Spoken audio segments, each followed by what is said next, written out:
युग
स्वयं ही बदलता चला जाता है। भाई बहनों, आपके भीतर शक्तियां है, देवियों के भीतर वो शक्ति है। पूज्य गुरुदेव ने माँ गायत्री का जो स्वरूप हम सभी के सामने रखा है, न जाने कितने लोगों ने देखा होगा। बच्चे हो गए तब से माँ गायत्री का वही स्वरूप देख रहे हैं, और आज बूढ़े हो गए, चेहरे पे झुर्री आ गई, बाल पक गए, फिर भी वही स्वरूप माँ गायत्री का दिख रहा है। क्यों? पूज्य गुरुदेव ने 16 साल की कन्या का स्वरूप माँ गायत्री का रखा है। इसलिए रखा है क्योंकि जब उसके सामने व्यक्ति बैठेगा, उसका ध्यान करके उपासना साधना आराधना करेगा, तो नारी के प्रति देखने की दृष्टि हम लोगों की सुधरेगी। पूज्य गुरुदेव यही चाहते थे मेरे भाई। ये तीसरा सुख है। इसलिए पहला सुख निरोगी काया, दूसरा सुख घर में हो माया, तीसरा कुलवंती नारी, और चौथा सुख क्या है? क्या? पुत्र हो आज्ञाकारी। अब जाके पुत्र आता है ना? कोई पहले में ही पुत्र आज्ञाकारी बता रहे थे। नहीं भाई, आइए हमारे देश में जबलपुर शक्तिपीठ से संपूर्ण टोली यहाँ पर उपस्थित हुई है। हृदय तल के गहराई से स्वागत वंदन अभिनंदन करते हैं, निवेदन करते हैं कि मंचासीन की कृपा करें। तो भाई बहनों, चौथा सुख क्या बताया गया है? क्या बताया गया है? हाँ, पुत्र कैसा होना चाहिए? आज्ञाकारी होना चाहिए। पुत्र कैसा होना चाहिए? संस्कारी होना चाहिए। और यदि पुत्र आज्ञाकारी ना हुआ, संस्कारी ना हुआ, तो चाहे कितना भी धन कमा करके रख लो, चाहे कितना भी बैंक बैलेंस बढ़ा करके आप चले जाओ, भाई बहनों, किसी कीमत का नहीं रहेगा। क्यों? पूत कपूतो का धन संचय, पूत सपूतो का धन संचय। बेटा यदि पुत्र सपूत निकल गया तो भी धन इकट्ठा करने की आवश्यकता नहीं है, और बेटा कपुत्र निकल गया तो भी धन संचय करने की आवश्यकता नहीं है। इसलिए आप लोगों से निवेदन करना चाहते हैं मेरे भाई बहनों, बार बार संस्कारों का हम लोग यहाँ से अनाउंस करते हैं। क्यों? हमारा यही भाई बहनों ध्येय होता है, पूज्य गुरुदेव का यही ध्येय होता है कि अधिक से अधिक तक हमारे जो बच्चे हैं घर परिवार को संस्कारवान हो सके।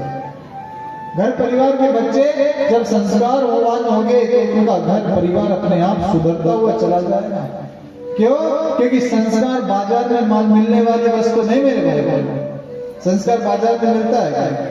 हाँ, या बाजार कहाँ लगता है? सिहोरा में। कहाँ लगता है?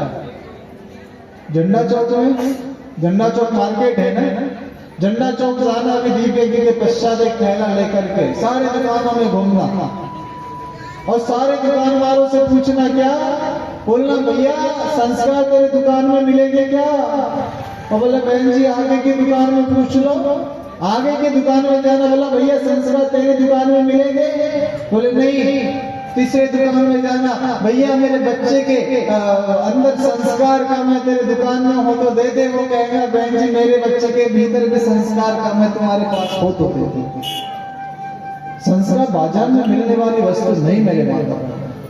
संस्कार बाजार में मिलने वाली वस्तु नहीं है। संस्कार भाई बहनों माता पिता के वो दिव्य आचरण, उनके संस्कार और उनके घर का पूरा गृहस्थ जीवन देख करके बेटे के भीतर वो संस्कार पुष्पित पल्लवित विकसित होते हैं। और इस दुनिया में सबसे बड़ी कीमत संस्कार की होती है मेरे भाई।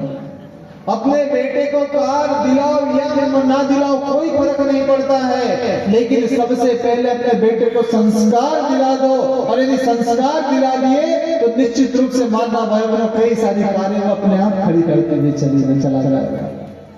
कार दिलाने की आवश्यकता नहीं है, संस्कार दिलाने की आवश्यकता है। अपने बेटे को चाहे कितना भी वेल एजुकेटेड बना लेना मेरे भाई बहनों, लेकिन पहले एक अच्छा इंसान बनाना। मैं आपको बताऊं, अपने बेटे को एक अच्छा कलेक्टर बनाना बहुत अच्छी बात है भाई बहनों। एक नौकरी वाला बना लेना, एक अधिकारी बना लेना, एक व्यापारी बना लेना, जो बनाना है वो बना लेना, लेकिन एक अच्छा इंसान नहीं बनाया तो समझ लेना आपने अपने बेटे को कुछ नहीं बनाया। सबसे पहले एक अच्छा इंसान बनो, सबसे पहले उसके भीतर संस्कार डेवलप करो। और संस्कार डेवलप तभी हो पाएंगे जब हमारे भीतर वो दिव्यता वाले गुण आएंगे मेरे भाई। पुस्तक पहला लगा हुआ है यहाँ पे, उठाकर ले जाइए, जो लगे वो पुस्तक लेकर के जाइए।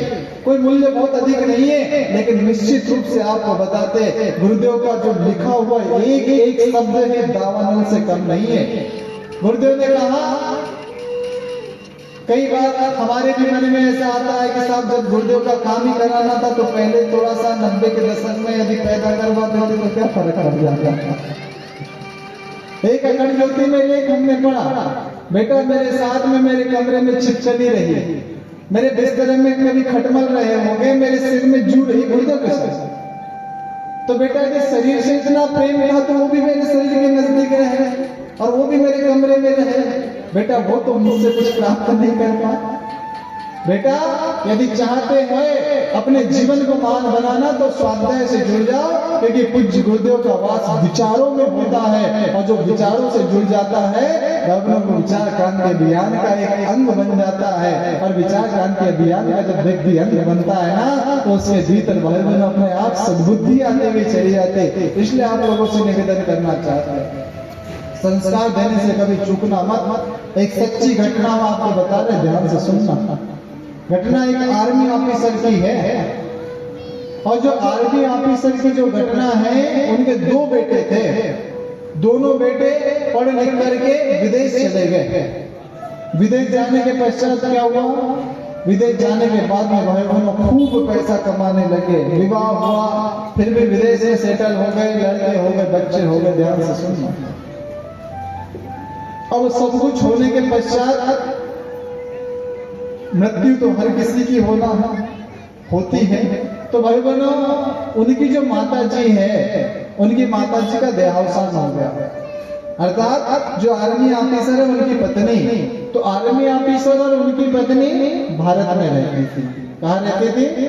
भारत में रहती थी।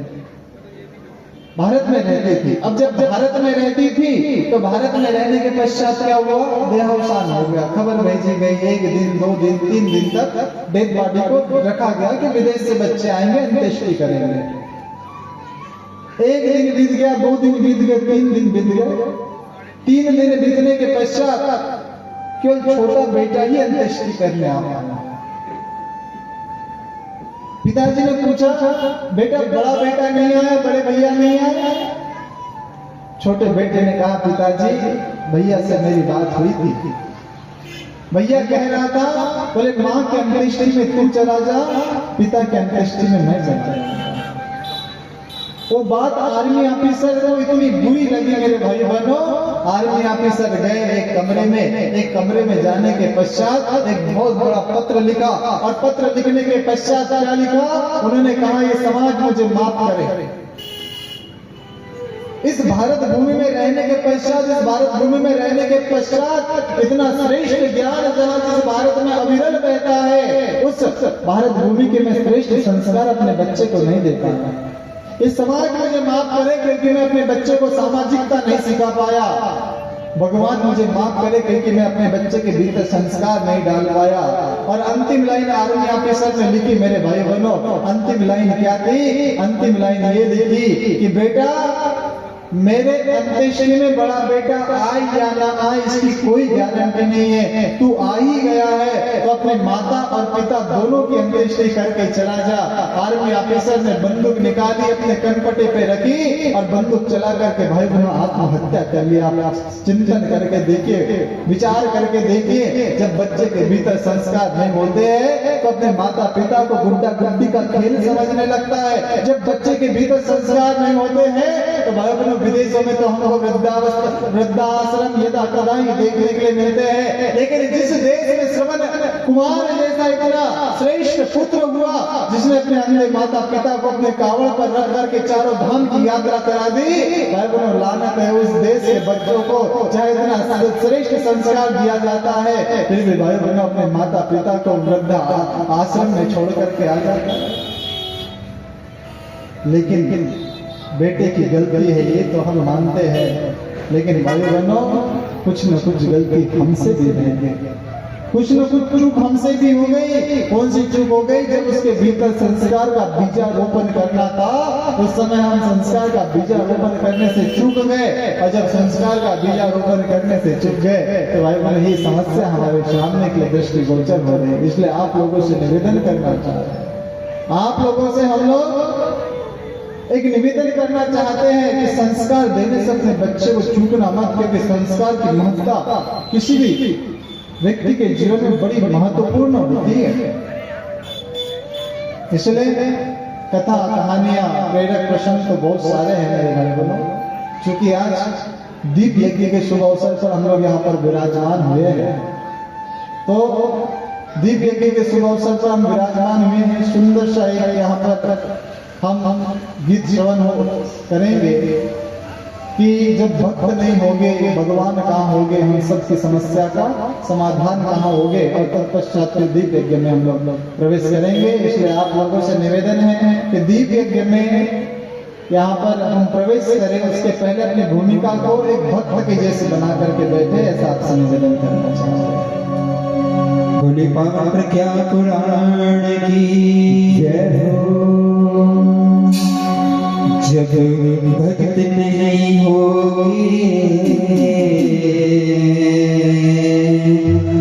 भगवान कहाँ होगा, जब भक्त नहीं होगे भगवान कहाँ होगा, तेरी समस्या समाधान कहाँ होगा, तेरी समस्या समाधान कहाँ होगा।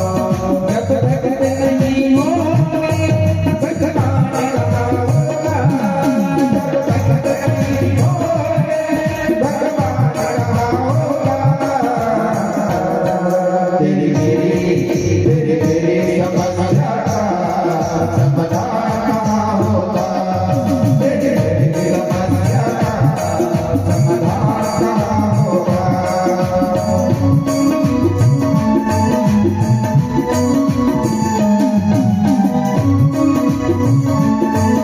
समस्या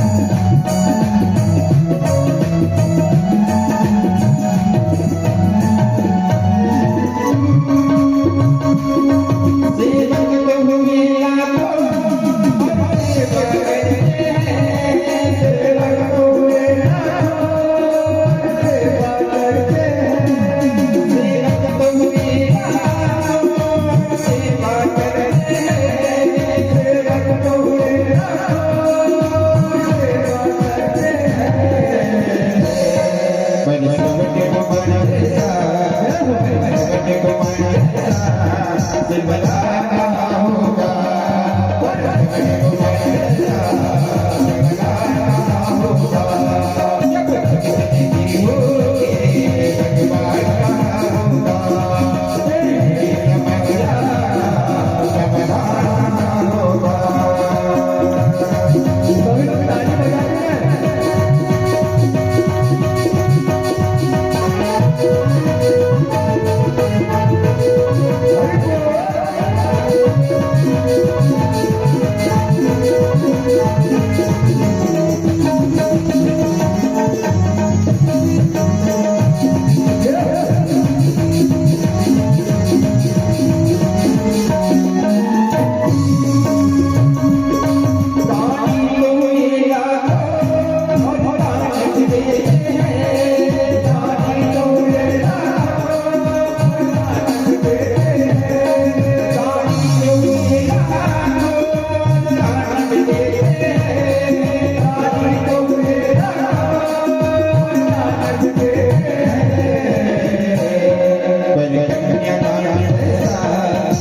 आई भाई बहनों, दीप यज्ञ की भूमिका बनाते हुए पुनः कमर सिद्ध करके बैठे, भावना करें कि यज्ञ में बैठे ऐसा भाव करते गायत्री महामंत्र से दीप यज्ञ प्रारंभ करें।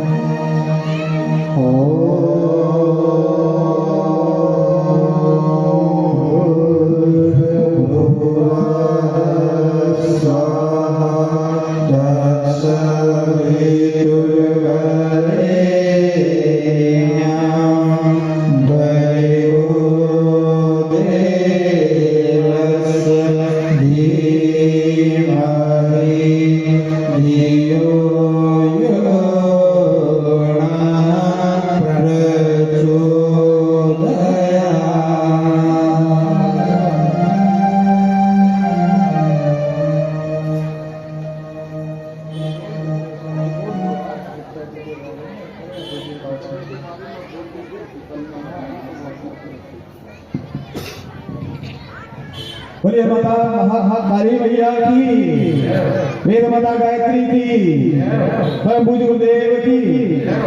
अत्यंत हर्ष का विषय है आज हमारे बीच गायत्री शक्तिपीठ जबलपुर से जो नैतिक कार्यकर्ता है सभी लोग आपके सामने उपस्थित हुए हैं। एक बार जोरदार तालियां दिल से बजाकर उनका स्वागत करेंगे। अत्यंत व्यस्त समय से उन्होंने समय निकालकर यहाँ पे आए हैं और उनका हमेशा कमिटमेंट रहता है कि जब भी यज्ञ होता है, जो भी समय निर्धारित होता है वो निकालकर जरूर आता है हमें मार्गदर्शन देने के लिए। आदरणीय गुप्ता जी आपके सामने देख रहे होंगे, ये जो सम्मान है आदरणीय गुप्ता जी की तरफ से जबलपुर की जो शक्तिपीठ के सभी मेंबर्स हैं उनका किया जा रहा है।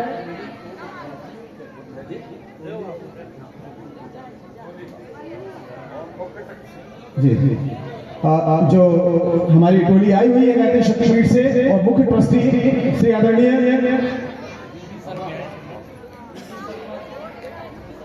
पीवी शर्मा जी, आपका सम्मान करते हुए करतल ध्वनि से उनका स्वागत किया जाए।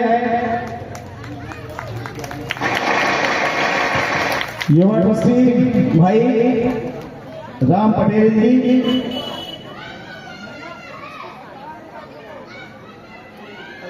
गुप्ता जी की बहुत जबरदस्त मीटिंग है। आप प्रिंसिपल हैं एक सरकारी स्कूल में गोसलपुर के पास है। उन्होंने निवेदन किया कि मुझे समय कल नहीं मिल पाएगा क्योंकि सरकारी कुछ आप जानते हैं इस समय कितना दबाव रहता है सरकार के जो कर्मचारी होते हैं, तो उन्होंने अपना दायित्व पूरा करते हुए जोरदार तालियों के साथ आप स्वागत कर दिया दोनों महानुभावों का, आचार्य जी का और गुप्ता जी का।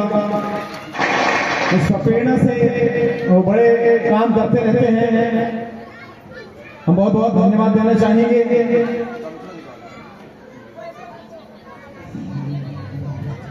और हमारे बीच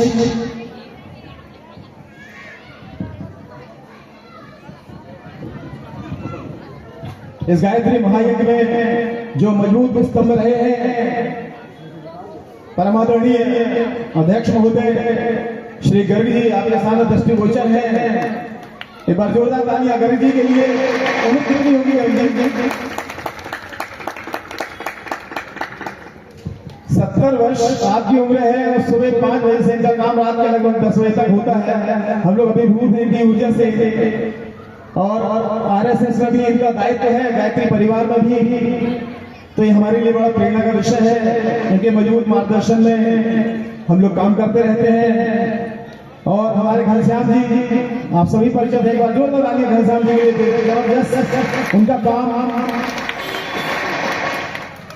अकल्पनीय तरीके से वो काम करते हैं और मैं भी बहुत उनसे प्रभावित हूँ निश्चित तौर पर। और भी हमारे जो भाई हैं उनका नाम लेना चाहूंगा, आदरणीय पाटकार जी, नागेंद्र भैया, गुप्ता जी जिनका भी उन्होंने उल्लेख किया, बलराम जी उपाध्याय, निरंजन जी पटेल, विश्वेश्वर जी पटेल, प्रहलाद जी नायक, बलराम जी बर्मन, संतोष भैया, संतोष रामदेव जी, उमेश जी, प्रमोद भाई हमारे लिए हनुमान के जैसे आपने देखा होगा जो यहाँ गायत्री मंत्र की जो एक गाड़ी निकलती है वो रात भर में ड्यूटी भी रहती है और उसके बाद दिन भर वो गायत्री मंत्र वो अपनी गाड़ी में लेकर घूमते हैं, जबरदस्त प्रचार करते हैं। हम बहुत बहुत बहुत धन्यवाद उनका करते हैं माता गायत्री से कि उनकी सफलता के लिए उनके जीवन में सुखी और संपन्नता बनी रहे। माँ गायत्री से प्रार्थना करें भगवान वास के साथ रहते रहते हैं। हमारी बहनों में सविता वैद्य, ज्योति अवकाश जी, स्मिता श्रीवास्तव, सीमा नामदेव जी, सौम्य नामदेव, अर्चना दीदी, शशि, ये सब लोग और भी बहुत समस्याएं हैं। मैं आदरणीय घनश्याम जी से मैं निवेदन करना चाहूंगा, अभी मैंने उनसे कहा था मुझे सूची जरूर दे दें ताकि हम उनका आभार व्यक्त कर सकें जब तक ये क्रम चल रहा है। और गुप्ता जी का भी अभिनंदन आदरणीय आचार्य जी के द्वारा हो रहा है। एक बार फिर से मैं चाहूंगा कि उनके लिए जरूर तालियां बजनी चाहिए। पटेल जी 24 घंटे वो माँ गायत्री की सेवा में लगे रहते हैं, जहां भी यज्ञ होता है वो अपनी उपस्थिति जरूर देते हैं। साथ में हमारे जो विशेष सहयोगी नरेंद्र त्रिपाठी जी, नरेंद्र खंपरिया जी, अश्विनी त्रिपाठी जी, राजकुमार सेन जी और हमारे बुजुर्ग आदरणीय त्रिपाठी जी और भी बहुत कुछ। मैं चाहूंगा इस स्वागत के क्रम में हमारे बीच में डब्बू भाई बैठे हुए हैं। आदरणीय गर्ग जी से मैं निवेदन करूंगा कि जैसा हमारा था उनका तिलक बंधन करवा दें। उन्होंने डब्बू भाई आप स्टेज पे जाइए। देखिए भाई बहनों, आदरणीय श्रीवास्तव जी ने जिन परिजनों का नाम लिया ये तो वास्तव में प्रशंसनीय है। हाँ, ठीक है, ठीक।